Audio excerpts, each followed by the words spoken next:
Today, we have no original copy of the Torah, the Injil, the Zabur, or the Quran, though we do have thousands of reliable early copies of each of these.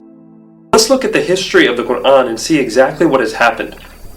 You see, when Muhammad revealed the Quran and his disciples were writing them down, the words of the Quran, they would write them down on leaves, on bones, on whatever they had to write down the words as they came to Muhammad.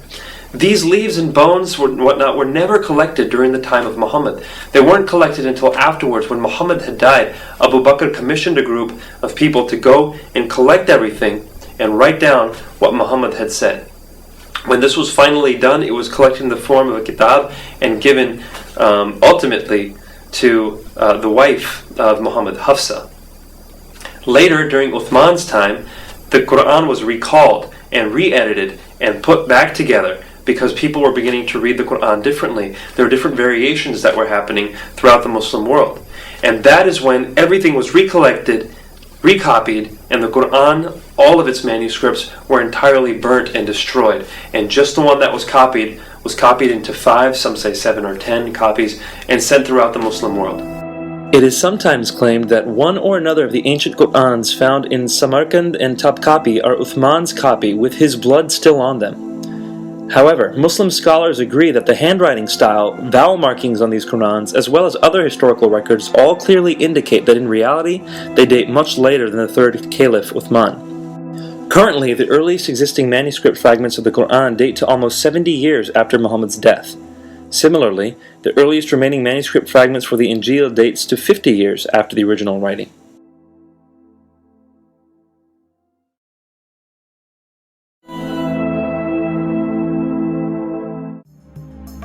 Many people try to say that the Injil is not trustworthy. The copy that we have now has been corrupted over time, that people have added to it, and it no longer says what it originally said. But this isn't really possible. You see, we have in our possession over 5,600 copies of the New Testament in ancient Greek, the first language in which it was written and spread. And so we can go to these thousands of copies and look and see what it actually said. And these are so old that one copy in particular was written within 100 years of Jesus' life. It was written around 125 AD. And so we know what was said early on. Now we even have in our possession a whole copy of Kitab al-Muqaddas from 300 to 350 years after Jesus' death. So if we want to go and read from Genesis to Revelation, we have it. It's called Codex Sinaiticus. We have another one that's everything from Matthew to Revelation. It's called Codex Vaticanus. We can go see what it says. And both of these books were written 300 years before the time of Muhammad.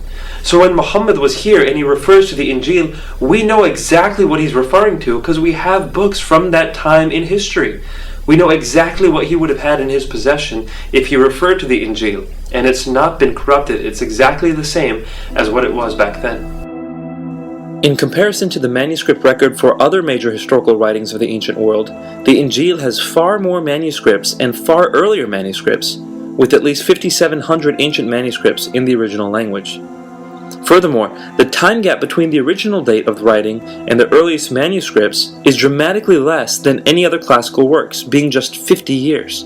It doesn't stand to reason that a group who cherishes the Word of God, who have been entrusted with the book of God, the Torah, all the way down to the Injil, would let a faction actually take their spiritual patrimony, their heritage in the scriptures, and actually pervert that without them saying nothing.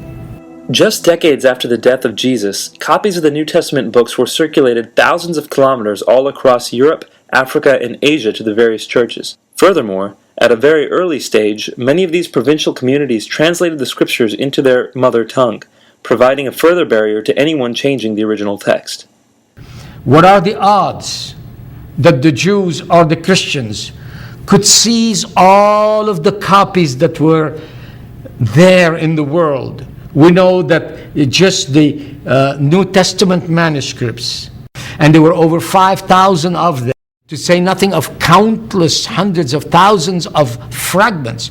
Who could have seized all of those and changed the text in a uniform fashion so that they would all say the same thing. Further powerful evidence for the New Testament's reliability is over 1 million quotations of it found in early Christian writings. Many of these early disciples of Jesus had met and knew personally Jesus' first 12 disciples. If all the New Testament manuscripts were destroyed, the original New Testament text could still be reconstructed almost entirely from quotations of it in the early writings of Christian leaders alone.